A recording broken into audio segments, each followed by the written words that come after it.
Did you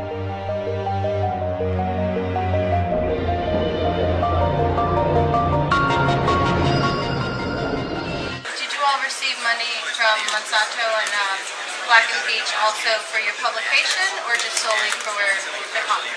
Monsanto is also an advertiser in the Okay, great. And do you feel that this may conflict with your ability to cover articles on genetically modified crops?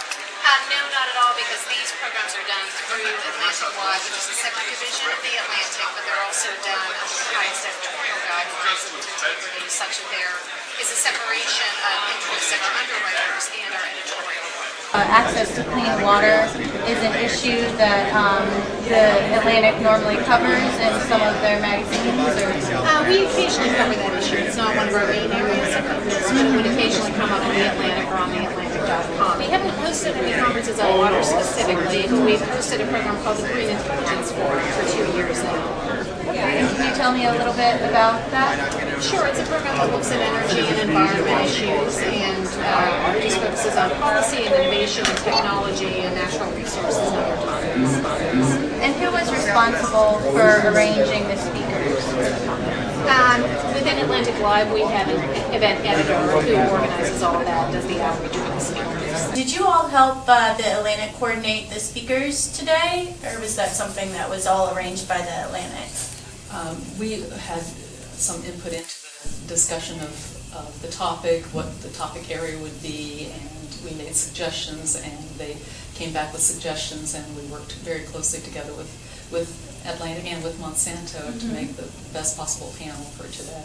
What does Black & Veatch do?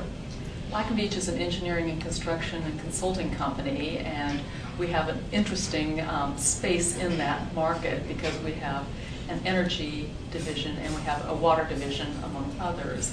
And this is the field where we see a lot of overlap between water and energy because there's a great water implication to an energy or power plant, and there's a lot of power implications in a water plant. So you have to reduce your water use in an energy plant and reduce your energy use in a water plant. So that gives us the opportunity to look at both of those efficiencies and try to lower our carbon footprint or our water footprint. What kind of relationship do you actually have with the Atlantic? Do you have any relationship?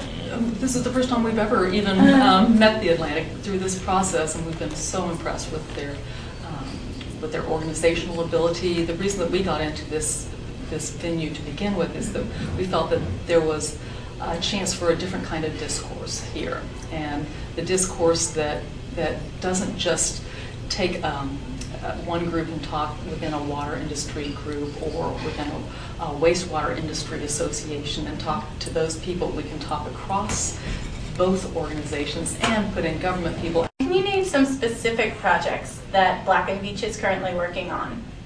I think there are several major projects that we're working on that are looking at reducing the water footprint in a power plant and reducing the energy input into a water plant. And one of those is to help to reduce the transportation and the cost of transporting water between locations. That's one of the things that we're working on in Singapore. We've worked on that type of a project in Australia and in the UK, as well as some US projects too. You don't actually set the goals for the states set their own goals?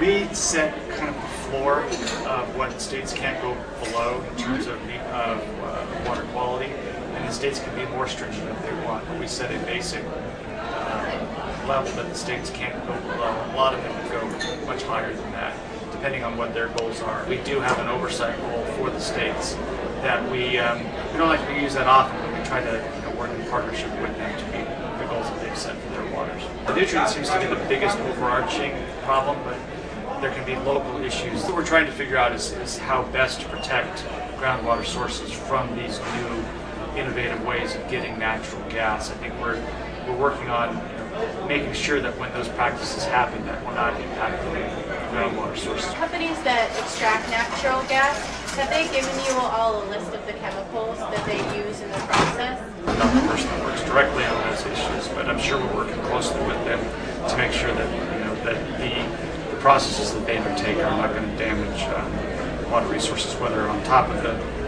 ground or underneath the ground.